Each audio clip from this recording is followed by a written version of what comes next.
do tempo da Hora do Pirão, um programa saudoso, talvez alguém aqui lembra da Hora do Pirão, quando eu ainda era bem jovenzinho, e a cidade de Ilhota sempre participou muito, ligando as pessoas, né, sempre muito conectadas com a rádio, então a gente recebia muitas ligações e a cidade de Ilhota estava sempre entre as primeiras cidades.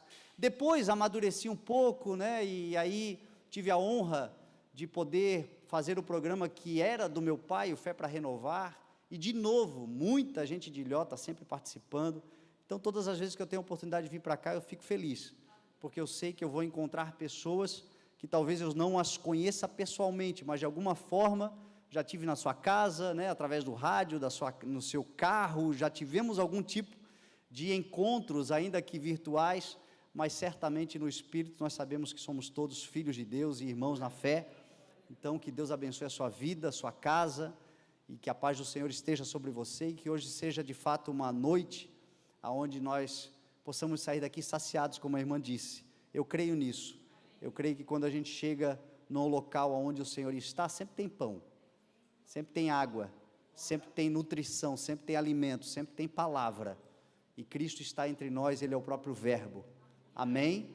Então se você tem Bíblia, não fez como eu, que esqueci a minha, abra em 2 Coríntios capítulo 9, a de papel, porque tenho aqui na mão também a Bíblia, mas eu gosto de pregar com a de papel, e aí, está dentro da bolsa da minha esposa, que viajou hoje para Minas Gerais, aí ficou difícil trazê-la. No domingo eu preguei a palavra, eu me lembro que a gente saiu da igreja, eu coloquei a Bíblia dentro da bolsa dela, e agora eu fui pegar para pregar, não estava lá, ela levou, mas está bom, o que vale é o texto, amém? Então 2 Coríntios capítulo 9, o verso 10, e o verso 11, diz assim a palavra do Senhor: aquele que supre a semente ao que semeia, e o pão ao que come, também lhe suprirá e multiplicará a semente, e fará crescer os frutos da sua justiça. Vocês serão enriquecidos, diz a palavra, de todas as formas, para que possam ser generosos em qualquer ocasião, e por nosso intermédio, a generosidade de vocês resulte em muitas ações de graças. Você crê na palavra do Senhor? Amém? Amém? Vamos orar, Pai. Nós te louvamos, Senhor, pela tua palavra, pelo teu amor, e eu te peço, Senhor, uma porção revelada da tua palavra sobre os nossos corações, que nos alimente, que nos ensine, Senhor, a tua vontade, que ilumine o nosso caminhar. É a oração que eu faço, Senhor, em nome de Jesus. Amém?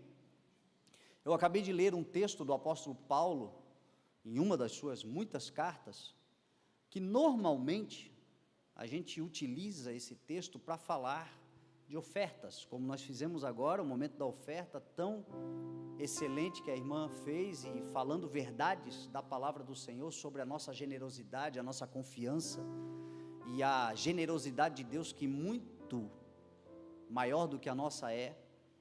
E esse texto, obviamente, que fala muito disso, porque Paulo está tratando essa questão de ofertas para a manutenção, para a expansão, para o crescimento do reino de Deus. Então, o contexto é sobre isto. Mas eu quero falar de valores ainda maiores, de ofertas ainda mais nobres, de coisas que excedem o monetário, o papel, o material. Paulo está falando aqui na carta aos Coríntios. A igreja de Corinto era uma igreja que, para mim especialmente, é uma das que mais experimentou a graça de Deus, a graça no significado profundo da palavra, que é favor imerecido, porque a palavra fala que a igreja de Corinto era uma igreja, Paulo diz, não lhes falta nenhum dom.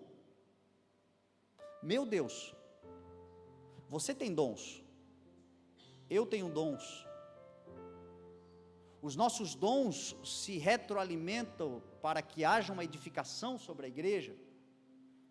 A palavra fala, Paulo diz aos Coríntios, que Deus dá a cada um, o Espírito de Deus, na sua multiforme graça e autonomia e soberania, dá a cada um como quer. para o final. O dom tem um propósito, é a edificação da igreja. Então o dom nunca é para mim, o dom é para você. O dom que eu carrego não é para mim, é para você. Como o dom que você carrega não é para você, é para a igreja, é para nós. Mas sejamos humildes para reconhecer que nos falta dons. Pelo menos na plenitude, e para vivermos as experiências que os nossos irmãos antepassados viveram, ainda nos faltam alguns dons, e que eu creio que pedindo Deus dá, e buscando com dedicação, como a palavra ensina, Deus dá. Então dom tem a ver com dádiva, com graça, com presente de Deus, mas tem a ver também com fome, com desejo, com vontade, com percepção da necessidade. Quem é que recebe dons? Quem primeiro compreende a finalidade do dom. O dom não é para mim, o dom é para servir. Então o egoísta já não tem dom, o orgulhoso já não tem dom. Quem pensa só em si já fica difícil. Agora, quando a pessoa entende o valor do serviço, o valor da disponibilidade, da disposição, e quando percebe a necessidade, então ele vai a Deus e diz: Senhor, me dá esse dom, para que eu sirva a tua igreja. Isso é a busca com dedicação pelos melhores dons. Deus tem nos dado, graças a Deus. Você tem, eu tenho, a igreja está sendo edificada, milhares de pessoas já passaram por aqui, foram transformadas, e outras tantas estão sendo, e outras ainda serão. Isso tem a ver com as ferramentas, com os dons que o Senhor nos dá. Mas nos falta. A igreja de Corinto não faltava. Não lhes falta nenhum dom. Entrou um paralítico, um cego, alguém com uma necessidade extrema, alguém necessitando nem de milagre, mas de maravilhas, que é uma qualidade de milagre superior ao milagre. O milagre é mais ou menos assim: você é cego e alguém põe as mãos sobre você, você enxerga. Glória a Deus. Dom de cura, de operação de milagres. Mas a palavra fala de dons de maravilhas. Maravilha é mais ou menos assim: você não tem olho, e alguém ora por você e cresce imediatamente um olho. Para a igreja de Corinto não faltava, não lhes falta. E por que eu digo que é uma igreja que exemplifica a plenitude da graça de Deus? Porque apesar de não ter nenhuma necessidade de dons, tinham pecados graves nela. Paulo, nas suas cartas a Corinto, exorta, repreende, disciplina, traz eles ao alinhamento, porque haviam ali problemas graves, e que tinha a ver com a cultura que eles viviam era muito promíscua. O tempo em que eles estavam, o Império Romano foi um dos piores impérios da história da humanidade, com uma promiscuidade, uma perversidade, uma maldade terrível, e afeta diretamente a cultura. Nós oramos para que Deus abençoe a nossa nação, nós oramos para que Deus transforme a nossa nação, nós oramos para que Deus converta os corações daqueles que governam a nossa nação. Nós somos igreja do Senhor, que temos a palavra de Deus, temos os princípios dentro do coração, mas é inevitável, no dia a dia, os nossos princípios se confrontarem com os valores do mundo, com o padrão do mundo, e é óbvio que de certa forma corrompe. Tem coisa que a gente sabe que é certo a ser feito porque a palavra diz, e que estão fazendo errado, mas que a gente acaba sujeitando, aceitando, porque afinal de contas o mundo está assim. Domingo agora eu preguei uma palavra lá na igreja sobre o padrão comportamental do mundo, que leva à destruição, e o padrão comportamental do reino de Deus para nós, que nos leva à vida e à vida abundante. Então existe um choque de padrões. Então é óbvio que eles eram afetados por isto, mas Paulo disse: não se corrompam, não se percam. E aí Paulo, exortando, também reconhecia: vocês têm muitos dons, Deus tem dado dons a vocês, e vocês têm se destacado. Se eu pudesse resumir a igreja de Corinto numa frase, eu diria: era uma igreja que errava, mas queria acertar, e é por isso que encontrava misericórdia, e é por isso que encontrava graça. Porque é aquele tipo de gente que está no meio de uma sociedade corrompida, acaba errando, mas quando conhece a verdade, busca o conserto. Quando erra e percebe o erro, busca o perdão. E esta caminhada de todos os dias nós reconhecermos, encontramos a misericórdia e o Senhor vai nos aperfeiçoando. Então o problema maior não é o erro, o problema maior é aceitar o erro. O problema maior não é o pecado, o problema maior é a iniquidade, que é tornar normal aquilo que é pecado. Então quando a gente peca, mas a gente quer acertar, a gente tem sempre um Senhor do nosso lado, torcendo por nós, intercedendo por nós, o Espírito Santo de Deus, nos guiando à verdade, nos conduzindo a um caminho melhor, nos aperfeiçoando e nos preparando para aquele dia que nós oramos aqui, o dia que nós queremos encontrar o Senhor. O processo de santificação, ele é permanente, ele é constante, e só terminará com o corpo glorificado. Então eu creio que deve despertar em nós um desejo. Eu erro, é óbvio que eu vou errar, mas aqui dentro eu quero acertar. Você também. E o Senhor elogia essa dedicação. E Paulo diz isso a eles. No capítulo 8 da carta que nós acabamos de ler, o capítulo anterior, Paulo diz assim: já que vocês se destacam em tudo, na fé, na palavra, no conhecimento, na dedicação completa, no amor que vocês têm por nós. Olha que igreja interessante. Uma igreja que tinha fé. A gente sabe o que é fé, é o firme fundamento, é a certeza, é a convicção. Eu não tenho ainda, mas eu tenho um firme firmamento de que terei. Eu não vi ainda, mas eu tenho uma certeza que um dia eu verei. E essa igreja se destacava nesse lugar de fé. Tem coisas que o Senhor falou para você, que as circunstâncias não dizem nada a respeito disso e que te favoreçam, mas você não vive pelas circunstâncias, você vive pela fé. Eu acho que foi a primeira música que cantamos aqui, vivemos pela fé, a certeza das coisas que esperamos e a prova daquilo que não vemos. Então esta fé nos faz andar nesse mundo corrompido, tenebroso, em trevas. Nós não vemos muitas coisas, nós não compreendemos muitas coisas, mas nós sabemos que estamos indo para um lugar de encontro com o Senhor. E isso nos mantém vivos. O justo vive pela fé. Vocês se destacam na palavra. Meu Deus, eu sei que para vocês não faz falta, vocês têm palavra. Vocês têm pastores que amam a palavra. Vocês têm uma igreja edificada sobre a palavra. Eu conheço a história desta igreja. Sempre foi uma igreja que valorizou muito a palavra e valoriza muito a palavra, e a palavra é o que de fato nós precisamos. A gente precisa entender uma coisa: a gente pode estar passando pelo pior momento da nossa história já, talvez há muito tempo, basta uma palavra e tudo muda. Então a nossa esperança está na palavra de Deus, uma palavra. Mas eu conheço lugares, ministérios, igrejas que eu já fui pregar, que quando começa o momento da palavra, eu não sei se colocam pó de mico nas cadeiras, eu não sei o que acontece, mas começa a andar, o povo começa a andar dentro da igreja, conversas paralelas, distração, uma agonia. É o tipo de culto que dá tempo para tudo.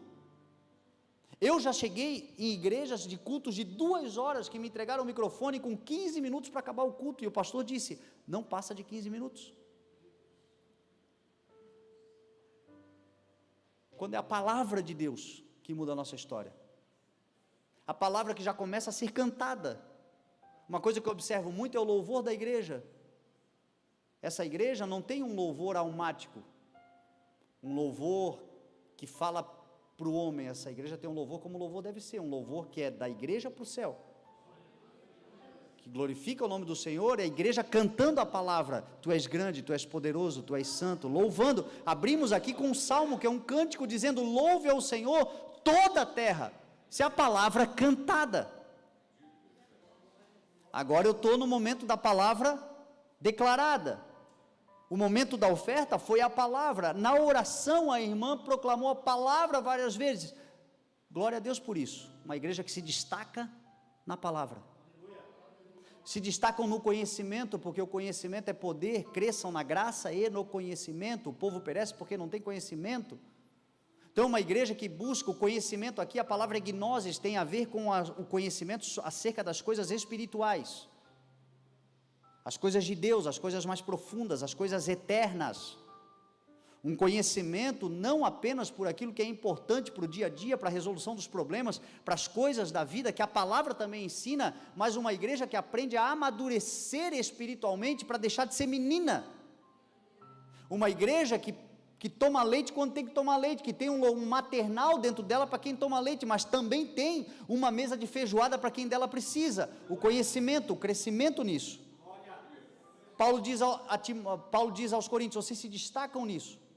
Vocês se destacam no amor, na dedicação, no amor e que vocês têm por nós.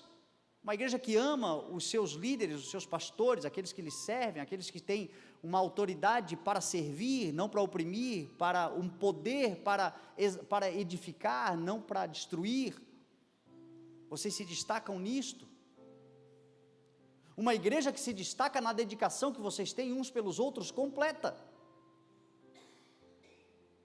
Porque a igreja é isso também. No domingo agora, pela manhã, lá onde eu pastoreio, foi ceia. A ceia do Senhor o que é? A memória do que Cristo fez por nós até que Ele venha. Mas a ceia do Senhor, a finalidade da ceia é gerar a comunhão da igreja.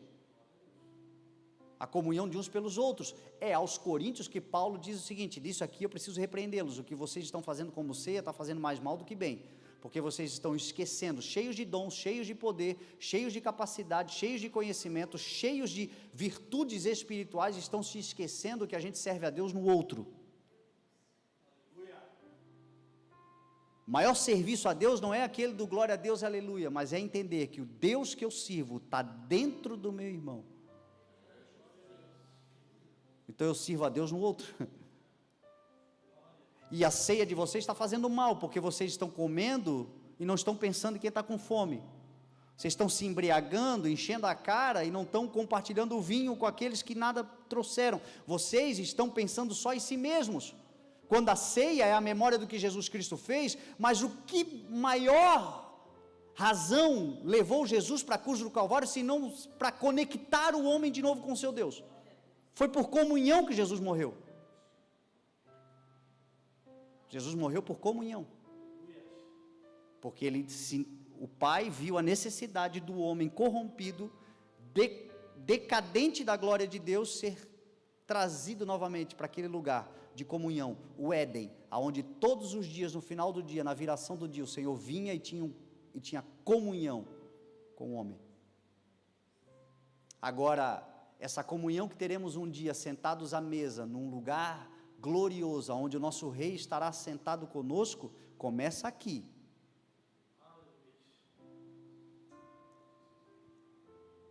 E aí Paulo diz assim, já que vocês se destacam em tudo isso, destaquem-se também no privilégio de contribuir.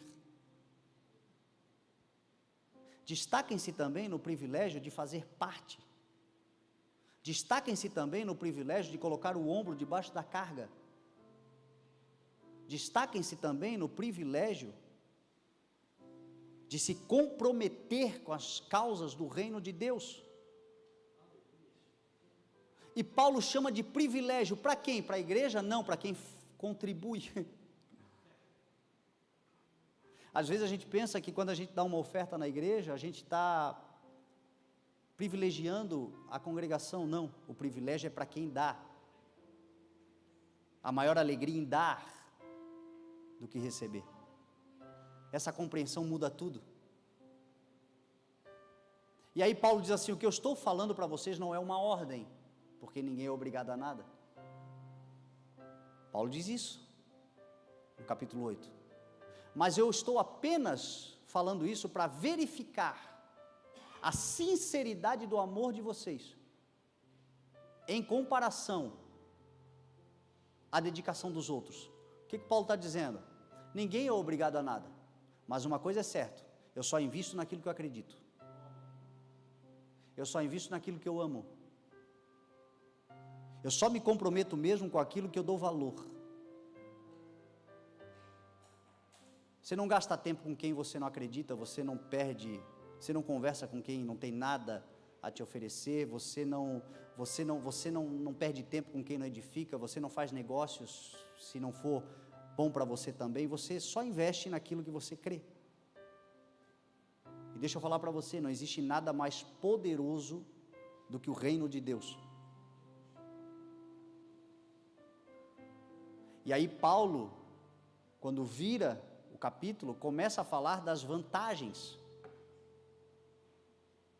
do quão maravilhoso é nós compreendermos que tudo que Deus faz por nós é por valores eternos, é para mais do que simplesmente manutenção de coisas. Quando a gente se compromete com o reino de Deus, a gente não está se comprometendo com uma parede, a gente está se comprometendo com alguém que vai entrar naquele lugar e vai ser salvo naquele lugar e terá uma vida eterna. Quando a gente se compromete com o reino de Deus no sentido de dedicação, o que você tem de mais valioso não é o seu dinheiro, é o seu tempo.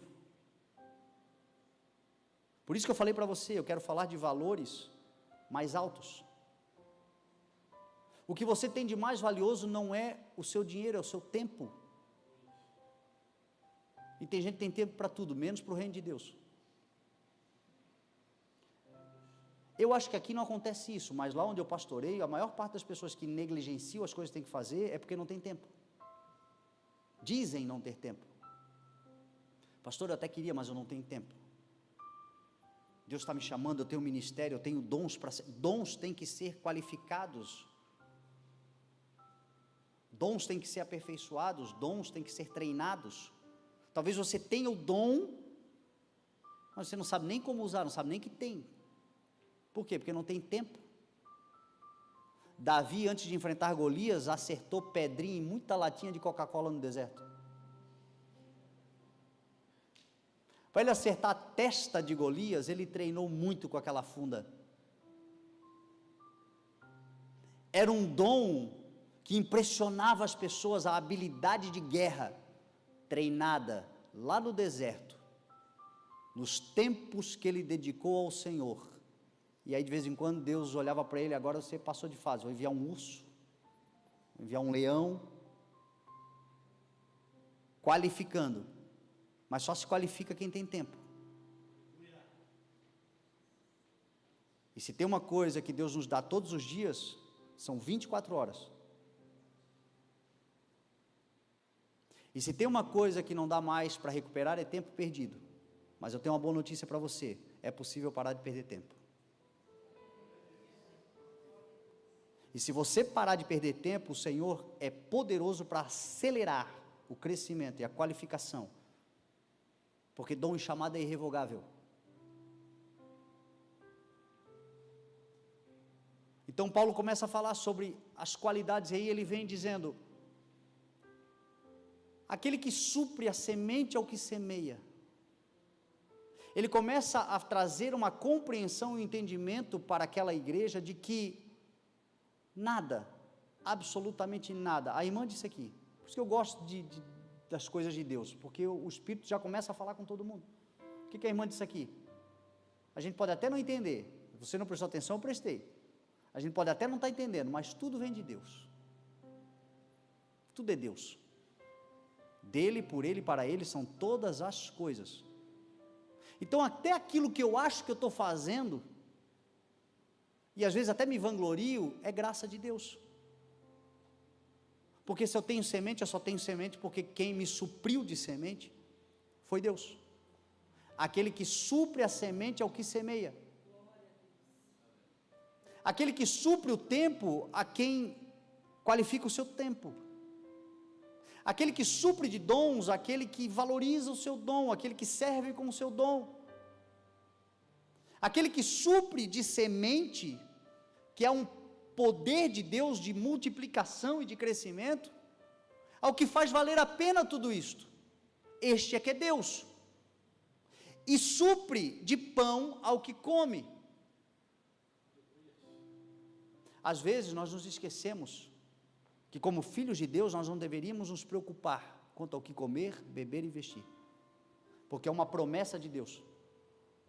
E muita gente dentro da igreja, a sua angústia é quanto ao que comer, a sua angústia é quanto em relação ao dia de amanhã. O que vai ser de mim? Eu tenho uma dívida para pagar, eu tenho um negócio, o meu custo de vida.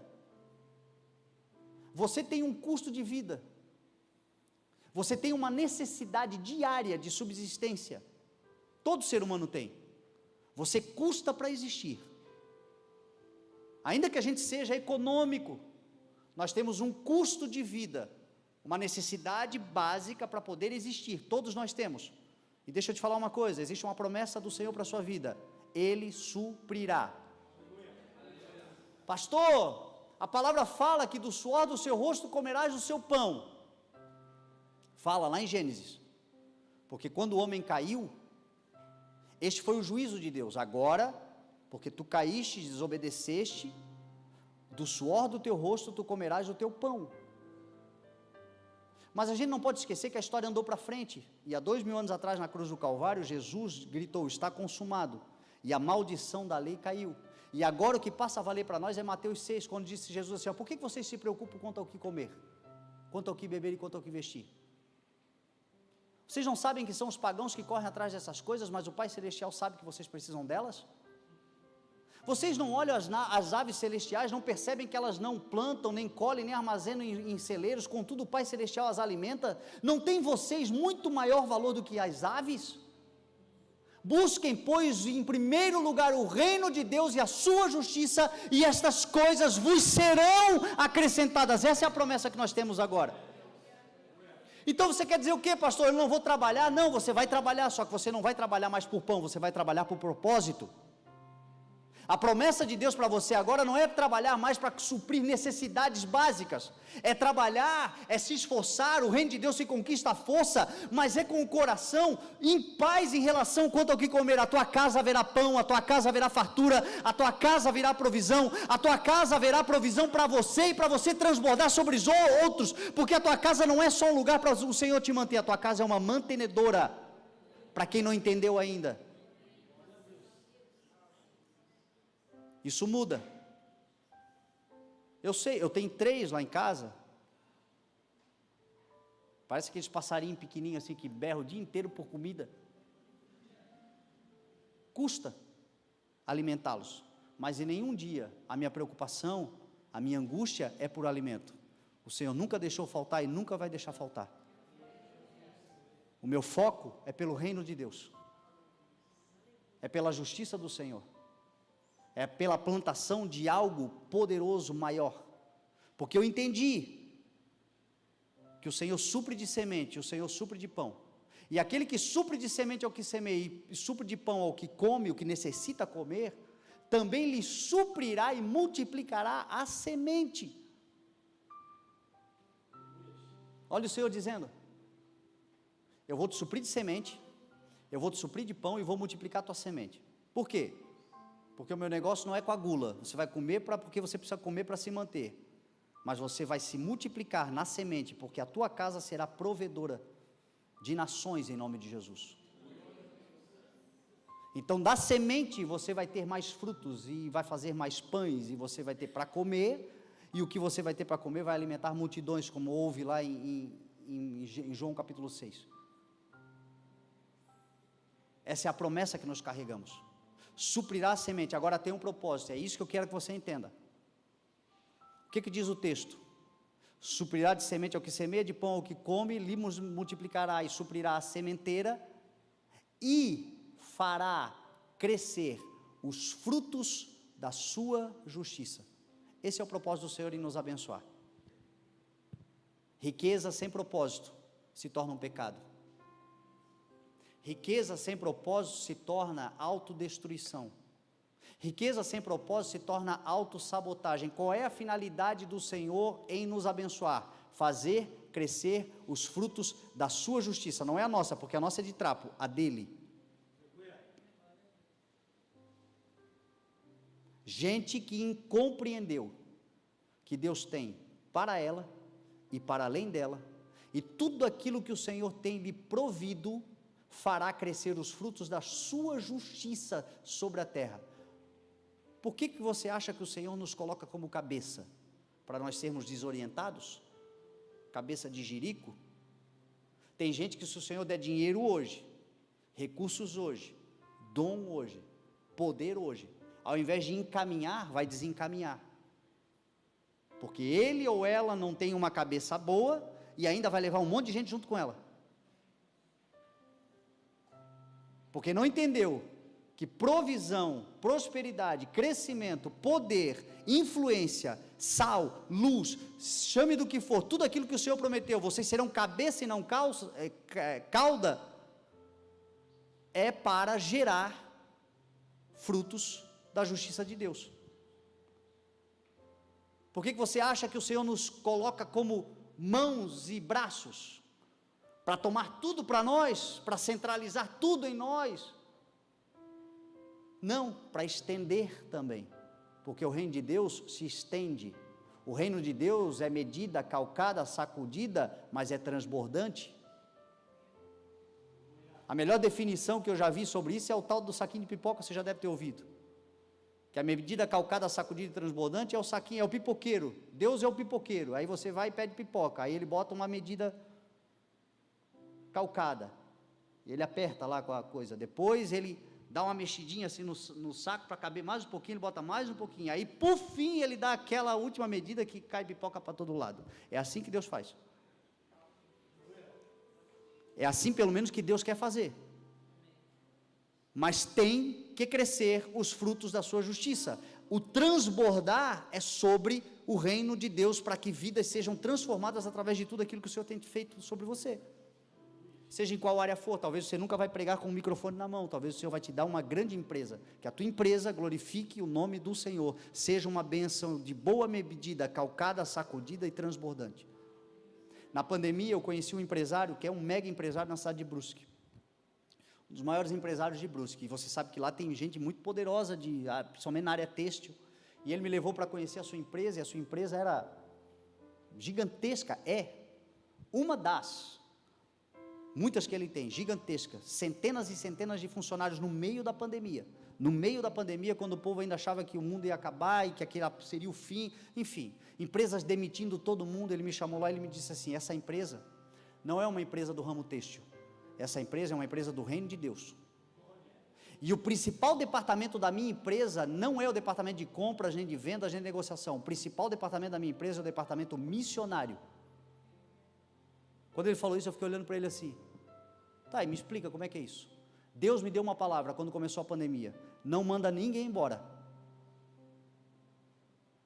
e não deixe de continuar alimentando os missionários que você mantém, porque o trabalho dele já era muito anterior, e o medo, a pandemia agora, vamos enxugar custos, resultado, ele não mandou ninguém embora, e ele não fechou o departamento missionário. Aqueles meses de pandemia foram os meses que ele mais faturou na sua empresa, porque Deus é aquele que supre de semente ao que semeia, para que cresça os frutos da sua justiça, e nós somos beneficiados, e todos foram, e as famílias foram, porque afinal de contas o compromisso do Senhor é com vidas, e quem se interessa por vidas chama a atenção de Deus. Jesus morreu na cruz por vidas, quem se interessa por vidas chama a atenção de Deus. O reino de Deus não é comida nem bebida, mas é justiça, paz e alegria no Espírito Santo. Ele sempre suprirá e fará crescer os frutos da sua justiça. E aí diz o texto: e vocês serão enriquecidos de todas as formas, para que por nosso intermédio a generosidade de vocês resulte em muitas ações de graças. Olha para que serve a generosidade. Para que serviu a generosidade agora no momento da oferta? Para que serve a generosidade quando a gente vai fazer algum trabalho missionário, evangelístico? Para que serve? As pessoas que são generosas com o seu tempo, com seus bens, com a sua dedicação, com seus dons, para que serve? Gente vai dar ação de graças a Deus. Tem gente que vai glorificar por causa da nossa generosidade. Deus vai olhar e vai dizer assim: muito bom, meu filho, toma mais semente. E vocês serão enriquecidos então de todas as formas. Todas as formas diz respeito a tudo. Fala, é tudo. Fala, você está aí? Todas as formas. A prosperidade de Deus é isso, a gente trata muito prosperidade só como dinheiro. Guarda uma coisa no teu coração, dinheiro é importante, mas não é o mais importante. Se o dinheiro fosse o mais importante para a resolução de todos os nossos problemas, para Deus, Ele é dono do ouro e da prata. O dinheiro é importante, mas não é o mais importante. A prosperidade de Deus vai muito além. A prosperidade de Deus é o shalom. Quando um judeu diz shalom, a palavra shalom, ela é uma palavra que diz respeito à prosperidade dos céus sobre a vida da pessoa, que tem a ver com segurança, bem-estar, saúde, tem a ver com recursos materiais também, mas é um combo de coisas que traz a plenitude que Jesus disse, eu vim para que vocês tenham a vida e tenham a plenitude, é o shalom de Deus sobre nós. Então muitos de nós estamos preocupados com o dinheiro, e desse combo, o dinheiro, é óbvio, como é que você vai chegar para um pai de família, que tem um filho passando fome, desempregado, precisa matar a fome daquele menino, daquela menina, e você diz assim, o dinheiro não importa, isso é hipocrisia. A palavra inclusive diz o seguinte, se você vê isso, primeiro mata a fome, mata a necessidade, depois prega o evangelho, porque tem importância. Às vezes a gente bate nas costas, que Deus te abençoe, não tem isso, a palavra manda a gente ir lá e suprir a necessidade em podendo, para depois pregar o evangelho, porque o evangelho, o poder do evangelho está no testemunho, de quem sai de um discurso e vai para a prática. Então é importante, mas não é o mais importante, e é isso que a gente precisa entender, porque aí a nossa vida muda. O mais importante não são os valores exteriores, o mais importante da nossa vida são os valores interiores, e dentro de nós, o que de maior valor nós podemos ter, chama-se Espírito Santo de Deus, e a igreja precisa voltar a botar cada coisa no seu devido lugar. O lugar mais valioso para a igreja é o lugar onde o Espírito Santo de Deus está dentro de nós, e o lugar que Ele está tem que ser dele, não pode ser de mais ninguém. Por isso que Jesus disse, não dá para adorar a dois senhores. Jesus estava se referindo a dinheiro. A igreja não pode desejar nada mais fortemente do que deseja o Espírito Santo de Deus, porque o Espírito Santo de Deus é aquele que verdadeiramente nos enriquece, primeiro interiormente, para depois as coisas exteriores começarem a aparecer em todas as suas demandas. Do que adianta o Espírito Santo de Deus, por exemplo, semeia em nós, Gálatas 5 vai dizer, Paulo escreve que o Espírito Santo de Deus semeia em nós o fruto do Espírito. E do que adianta dinheiro sem amor, que é uma característica do fruto do Espírito? Quanta gente que você conhece, que tem recurso, tem dinheiro, mas não ama ninguém, não consegue nem se amar. Paulo disse aos coríntios que quem tem tudo e não tem dinheiro é como um prato vazio. Um prato vazio pode ser lindo, pode ser de porcelana folheado com fios de ouro, pode ter uma beleza incrível, mas se não tiver comida dentro, não cumpre o propósito, não serve para nada. Gastou uma fortuna num prato que não serve para nada, porque o propósito do prato é ter comida dentro para alimentar alguém. Paulo está dizendo, quem tem dinheiro, mas não tem amor, é como um prato vazio, não serve para nada, parece lindo, mas não presta, não cumpre o propósito. Do que adianta dinheiro sem alegria? Ou você não conhece também gente que tem dinheiro e não consegue desfrutar da alegria, porque a alegria não é um sentimento, é um fruto. A alegria do Senhor nos fortalece. Tem gente que tem dinheiro, eu conheço pessoalmente, gente que ganha milhões, e todas as vezes que faz um grande negócio, ao invés de se alegrar, fica triste, porque no coração não vem o que ganhou, no coração vem, quem vai tentar tomar isso de mim?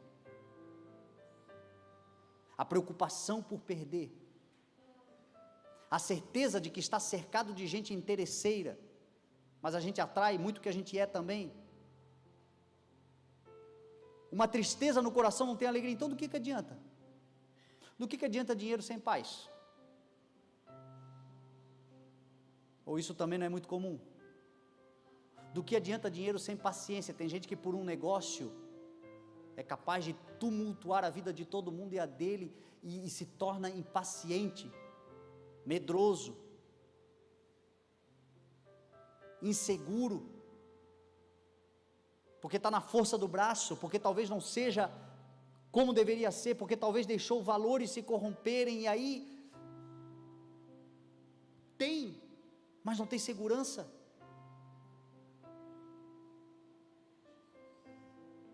Do que adianta dinheiro sem amabilidade? Do que adianta a gente poder ter recurso para ir no melhor restaurante da cidade, pedir o melhor prato da cidade, comer, pagar para nós e para quem a gente quiser e tratar mal o garçom? Tratar mal o cara que cuidou do estacionamento. Sabe qual é a diferença dele para nós? Oportunidades que nós aproveitamos e que talvez eles nem tiveram ainda. Porque tudo é graça.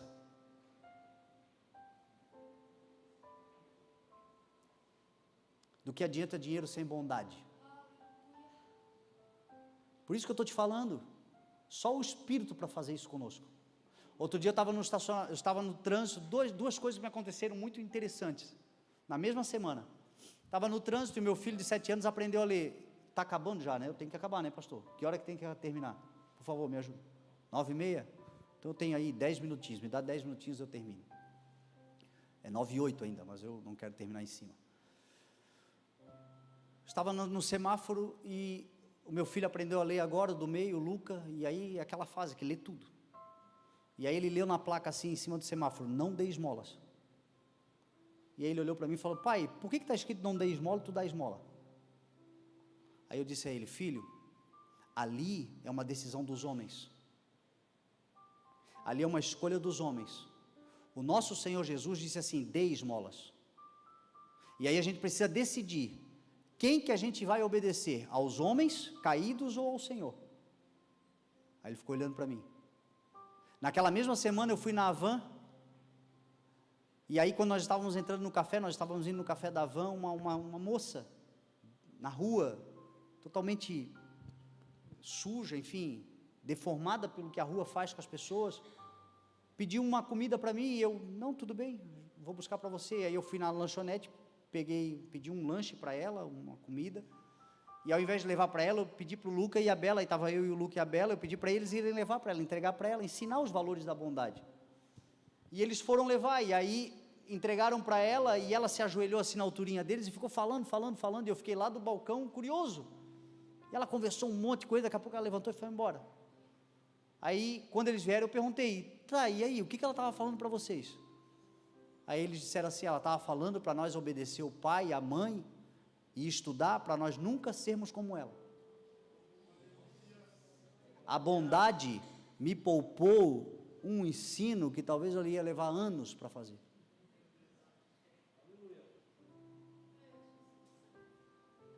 Me custou R$20, um ensino que pode mudar a vida deles para sempre. Gerações da minha família podem mudar por causa de 20 pila.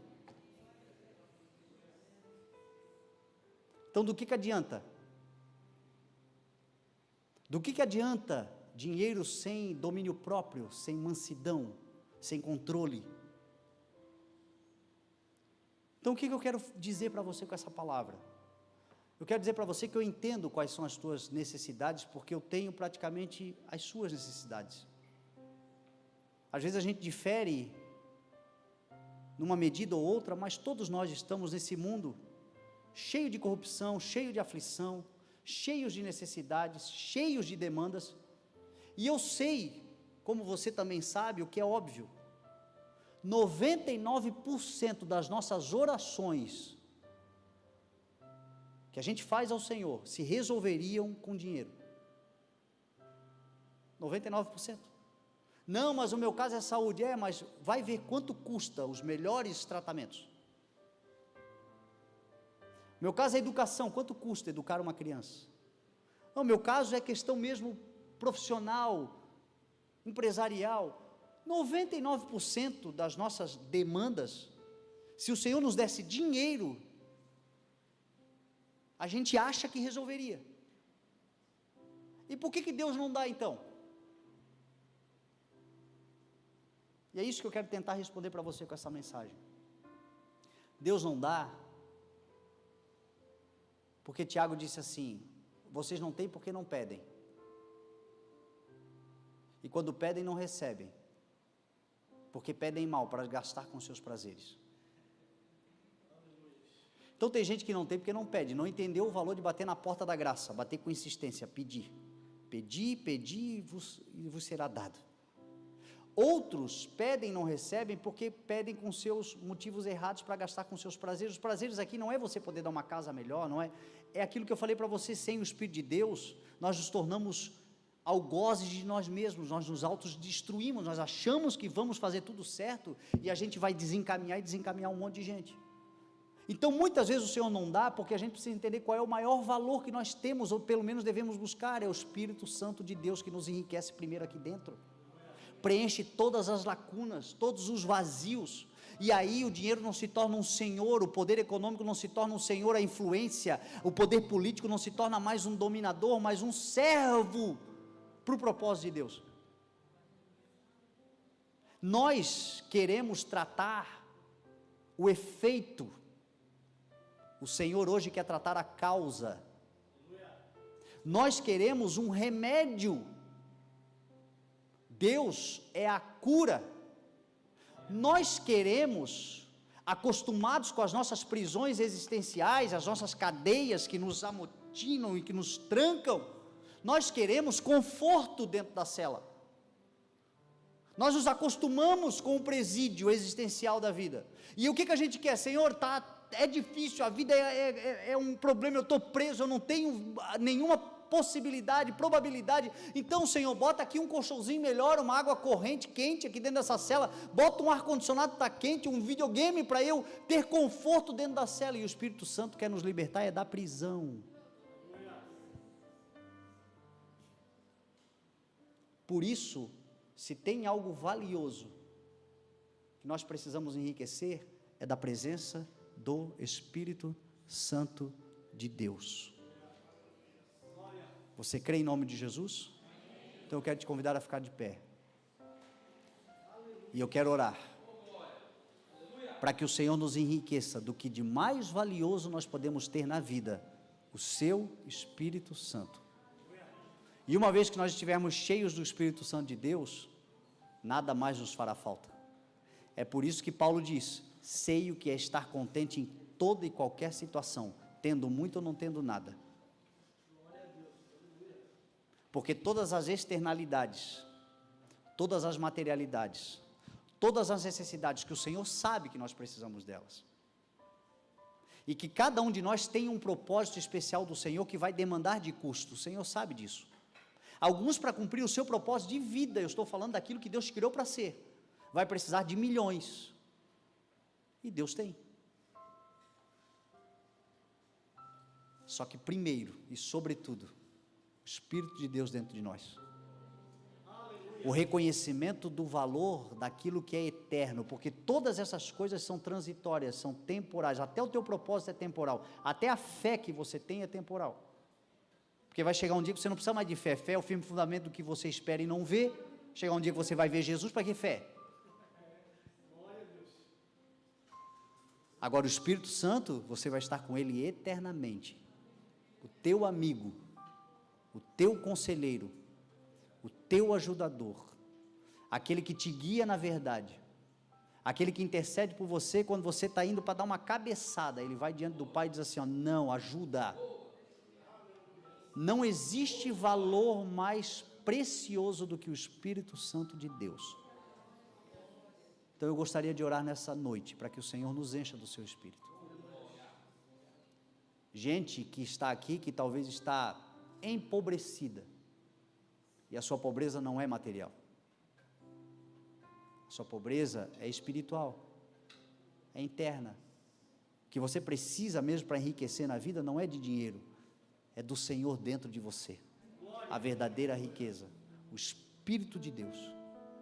O resto, no tempo dele acontece, você pode ter certeza que no tempo dele